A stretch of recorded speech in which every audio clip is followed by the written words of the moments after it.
7th grade students. We are continuing our read of Refugee, and today we are beginning on page 110. And this is Joseph somewhere on the Atlantic Ocean. It's 1939, and he's 11 days from home.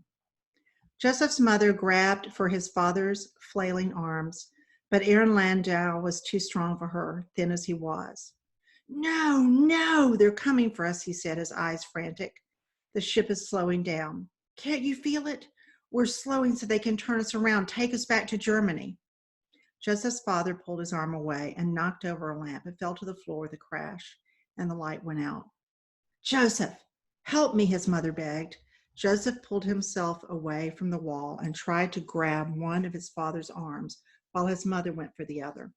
In the corner of her bed, Ruthie buried her face in Bitsy's ears and cried. No, Joseph's father cried. We have to hide. Do you hear me? We can't stay here. We have to get off this ship. Joseph grabbed his father's arm and held on tight. No, Papa, we're not turning around, Joseph said. We're slowing for a funeral at sea. Joseph's father stopped dead, but Joseph kept a tight hold on him. He hadn't wanted to tell his father about the funeral, but now it seemed the only way to calm him down. Aaron Landau's bulging, haunted eyes swept to his son. A funeral? Who's died? A passenger? It was the Nazis who did it. I knew they were on board.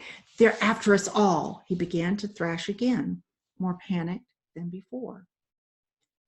No, Papa, no, Joseph said. He fought to hold on to his father. It was an old man, Professor Weiler. He was sick when we came on board. It's not the Nazis, Papa. Joseph knew all about it. Ruthie had begged him to go swimming in the pool with her and Renata and Evelyn that afternoon. But Joseph was a man now, not a boy. He was too old for kid stuff. He'd been walking the outside boardwalk on B deck instead, keeping an eye out for the man from the engine room, Schlindick and his friends, when he heard a cry from one of the cabin portholes. Peeking inside, he saw a woman with long curly black hair and a white dress, sobbing as she lay across the body of an old man. Captain Schroeder and the ship's doctor were there too. The man in the bed was perfectly still, his mouth open and his eyes staring blankly at the ceiling. He was dead. Joseph had never seen a dead body so close up before. You there, boy? Joseph had jumped. A woman walking her little dog on the boardwalk on B deck had caught him peeping. He had sprinted away as the little dog barked at him, but not before Joseph heard the ship's doctor say that Professor Weiler had died of cancer. In his family's cabin now a few hours later, Joseph still clung to his father's arm, trying to calm him down. He was an old man, and he'd been sick for a long time already, Joseph told his father. They're burying him at sea because we're too far away from Cuba. Joseph and his mother hung on to his father until Joseph's words finally got through. Papa stopped struggling against them and sagged, and suddenly they were holding him up off the floor. He was sick already? Papa asked. Yes, it was the cancer, Joseph said. Joseph's father let them guide him to his bed, where he sat down. Mama went to Ruthie to comfort her. When is the funeral? Papa asked. Late tonight, Joseph told him. I want to go, his father said. Joseph couldn't believe it. Papa hadn't left the cabin in 11 days, and now he wanted to go to the funeral of someone he'd never met? In his condition? Joseph looked worriedly to his mother, who held Ruthie in her lap. I don't think that's such a good idea, Mama said, echoing Joseph's thoughts. I saw too many men die without funerals. At Dachau, Papa said, I will go to this one. It was the first time his father had even spoken the name of the place he'd been, and it was like a winter frost covered everything in the room. It ended the conversation as quickly as it had begun. Take Joseph with you then, Mama said. Ruthie and I will stay here. That night, Joseph led his father to A deck aft, where the captain and his first officer waited with a few other passengers. The passengers' clothes looked shabby, and it was only when he heard his father tearing his shirt that Joseph understood. Ripping your garments was a Jewish tradition at funerals, and they had torn theirs in sympathy with Miss Weiler. Joseph pulled on his own collar, and the seam ripped.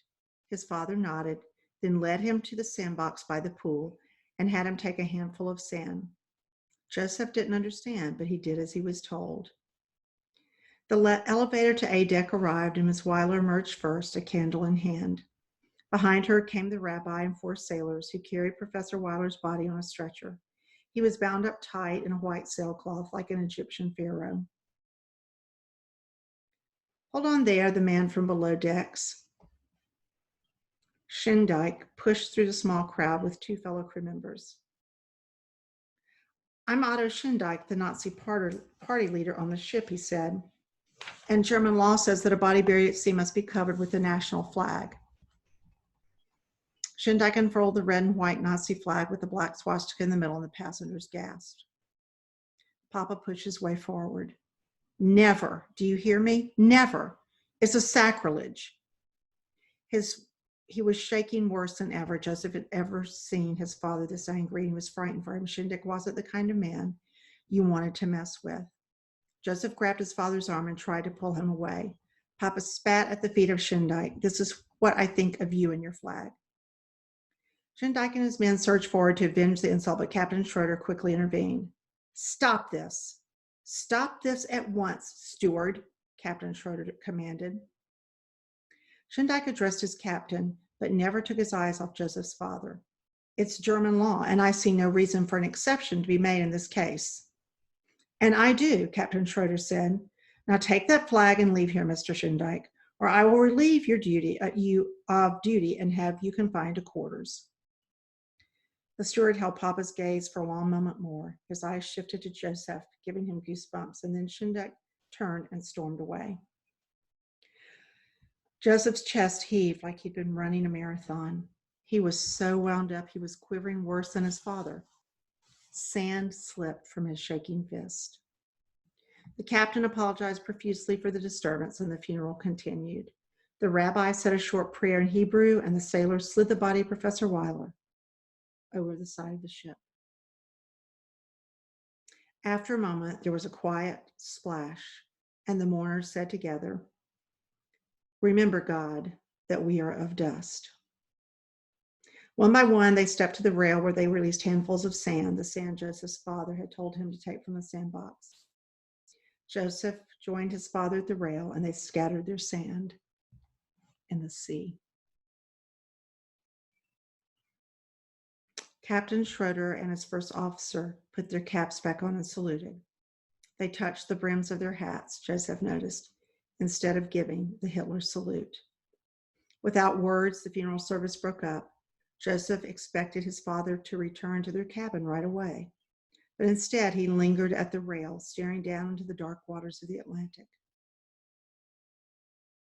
What is he thinking, Joseph wondered.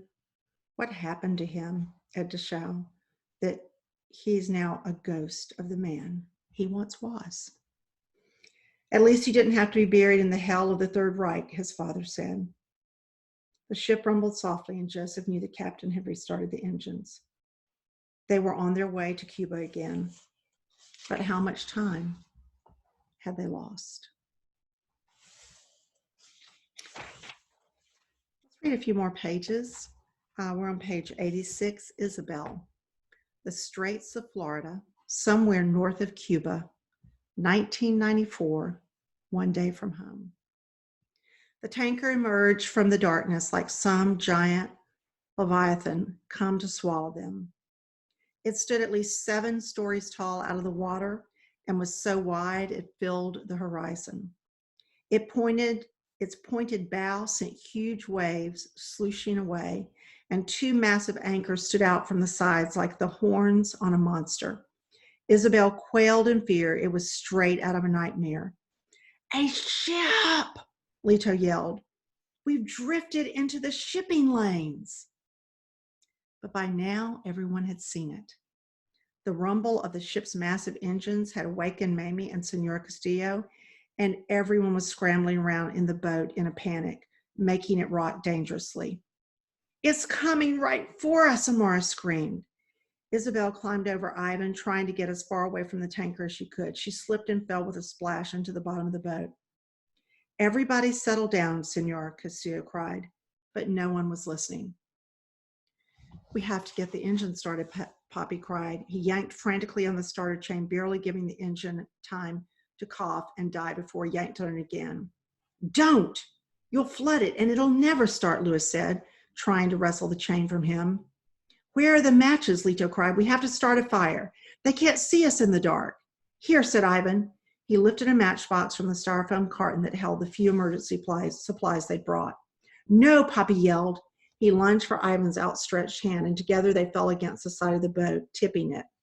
Isabel's mother fell into the pool of water on the bottom and slid into the side of the boat with a thump. Isabel crawled to help her. Lito grabbed Poppy by the shirt. "What are you doing?" he demanded.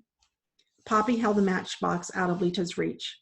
"We don't want to be seen, you old fool," he yelled over the growling thunder of the tanker. "If they see us, they'll have to rescue us. It's maritime law. And if they rescue us, they'll send us back to Cuba." "Would you rather they send us to the ocean floor?" Lito yelled. Isabel couldn't help looking up as she pulled her mother out of the water. "It's getting closer," Isabel cried. The tanker was still hundreds of meters away, but it was so huge it felt like it was on top of them. They were never getting out of its way. Isabel's heart thumped so hard she thought it was going to burst right out of her chest. "If we don't want them to know we're here, maybe we shouldn't start the engine," Amara yelled. "They'll never hear us no matter what we do," Senor Castillo said. The tanker was so loud now it sounded like a jet engine. He and Louis flipped a switch on their own engine and yanked the starter chain again. A puff of gray smoke poofed out from the engine, but it didn't catch. The tanker loomed larger. Closer. Isabel cringed. It was going to hit them. Louis yanked on the chain. A cough, a sputter, nothing. Cough, sputter, nothing. Cough, sputter, nothing. The sea swelled in front of the tanker, pushing them higher and away, and for a fleeting moment, Isabel's hopes rose with it. But then the swell passed, and they were pulled back in by the tanker's massive draw. Their little blue boat spun sideways, and they zoomed toward the big ship's prow. The tanker was going to tear them in half right down the middle. Isabel looked up into the terrified eyes of Ivan as he realized the same thing, and they screamed. Then suddenly they were both thrown to the bottom of the boat, and something buzzed like a mosquito underneath the bow of the tanker. "Louis has gotten the engine to start." Their little boat shot forward in the water, darting out of the way of the tanker's prow. But the waves thrown off by the big ship lifted up the back end of Isabel's boat and dumped in an ocean of seawater on top of them. Isabel swallowed a mouthful of salty water and tumbled across the boat. She slammed into something hard and her shoulder exploded with pain. She came up sputtering. She was hip deep in water and the engine had stopped again, but none of that mattered right now. Ivan's father had fallen overboard. Isabel saw his white-haired head rise up out of the water. Senor Castillo gulped for air, then disappeared as a wave from the massive tanker wake rolled over him. "Senor Castillo!" Isabel cried. "Papa!" Ivan shouted. "Where is he? Do you see him?" Isabel and Ivan frantically searched the dark water, searching for Senor Castillo to surface again. They had missed the huge ship's prow by mere meters, but the waves the behemoth created as it passed were just as dangerous. The ocean heaved and sank, the little boat tipping over sideways as the waves caught it amidships. Everyone was just getting back up front the floor of the boat when they were sent tumbling again. Ivan rolled to the other side of the boat, but Isabel hung on. "There!" She saw Senor Castillo's head pop up from under the water, but only for a gasping second, too quick to get enough air. In a flash, Isabel remembered her grandmother disappearing under the waves just like that 2 years ago. And without another thought, Isabel dove in after Senor Castillo. Well, we'll stop there. And we'll begin on page 121, Mahmoud, next time. Thanks so much, 7th grade. Take care. Bye.